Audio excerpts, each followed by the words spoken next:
कस्तो गर्मी छ अब आएको बेलामा भिनाजुलाई पनि भेटेरै जानु पर्यो भिनाजु ए लु हतारी कहाँ हिँड्यो हतार गर्दै बस बस अनि आकी त अब भिनाजुलाई नभेटी जानु त ए तेरी बस बस बस ए हेर न इन्ट्रेस्टिङ के हेर्नु भएको ए तेरी यहाँ हिन्दी नेपाली असमिया सबै भाषा सिक्ने नि त म यहाँ खोज्दैछु यहाँ सिक्नु पर्यो अनि भनेर मोबाइलमा खोजिराख्नु पर्छ त ए हे मैले उहाँ यसरी लाइन आउँछन् राम गुवाहाटीबाट आउँछन् दिल्लीबाट आउँछन् मसँग हिन्दी इङ्ग्लिस असमिया सिक्न ला हो र त्यत्रो टाढा टाढा चिनेका मैले नचिनेको मलाई सिकाउन त त्यसो भए सिकाउ सिकाउ अब त्यसैले सिकाउन त कहाँ पाइयो त्यस्तो गर्मीमा पैसा दिनुपर्छ पहिले एडमिसन 1000 एडमिसन 1000 अनि महिनाको 500 500 ए अलि कम्ती गर न अनि लाइटको बिल अनि भित्र बसेको कुर्सीको भाडा त्यसै हुन्छ त ए जाडामा भिन्दै गर्मीमा भिन्दै गर्मी अनि आफ्नो पसिना यसको खलखली भएर सिकाएको ला अनि मैले पनि भन्नुहुन्छ 2000 महिनाको ट्युसन गरेर पो सिकेकी त फ्रीमा मैले पनि सिकेकी होइन त हो र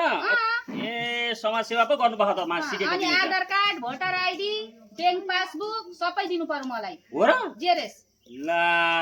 अनि एडमिसन आउनु बुधबार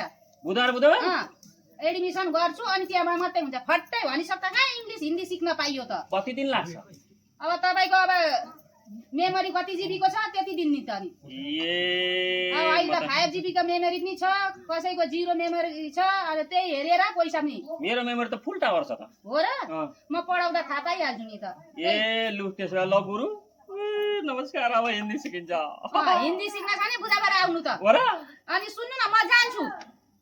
हतार छ यसो भेटेनमा मात्रै आएकी तपाईलाई सुन्नु ए हो लु हतार हतार चा पनि खा भन्दिनु ए चा पर्दैन यस्तो गर्मीमा धन्यवाद ल त ल गए